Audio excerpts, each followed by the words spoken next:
Welcome back to the IBFP. Here's your host, Boxing New. In the words of the late, great Roger Mayweather, most people don't know anything about boxing. Welcome back to the IBFP.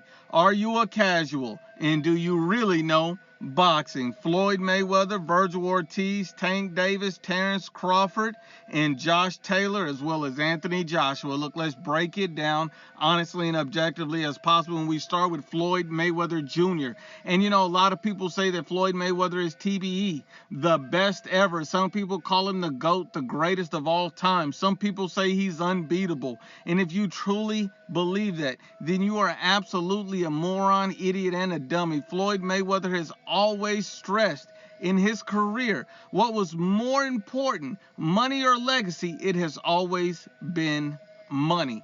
Those are his words. That's how he feels. And you know, at the end of the day, you see that in his opponent selection. The guy has always taken the least amount of risk with the biggest payoff. That's what Floyd Mayweather does. The guy's always looking for the biggest payday possible while taking on the least amount of risk. He's never wanted to fight the best at the best time. He's always wanted to wait until the perfect opportunity when he sees a guy slow down, when he avoids certain challenges and styles he dislikes. And he likes to only fight certain types of styles. Floyd Mayweather Jr. was a tremendous fighter. He was a great athlete. Floyd Mayweather could have been TBE had he fought everybody at the right time, but he simply didn't do that. The guy was a cherry picker. He was a ducker at times as well, but he was also a great, talented defensive fighter. Floyd Mayweather is a man of many things, but one thing he is not is the best fighter ever. And if you believe that, then you are a casual. And let's just keep it going. Is Terrence Bud Crawford the boogeyman at 147? If you believe Terrence Crawford is the boogeyman at 147, you are misinformed and miseducated. And let me break it down. You know, you see Vergil Ortiz been calling for the smoke. Terrence Crawford has been turning down the smoke, walking away from this guy. And let's be honest and unbiased about it. You've even seen Terrence Crawford say Vergil Ortiz has to earn the fight with him, but yet Vergil Ortiz is already #1 in the WBO, ranked higher than Mean Machine when Terrence Crawford fought him. Terrence Crawford doesn't mind fighting, garage salesmen. He doesn't mind fighting Walmart associates, drive-through McDonald's employees. He doesn't mind fighting gardeners and plumbers and Uber drivers. But when it comes to a dangerous threat like Vergil Ortiz, he has to earn a shot. You have to keep the same energy. How can you be the boogeyman when you're being chased? Not only that, even Josh Taylor wants to move up and get that smoke. If you truly believe that Terrence Bud Crawford is the boogeyman at 147,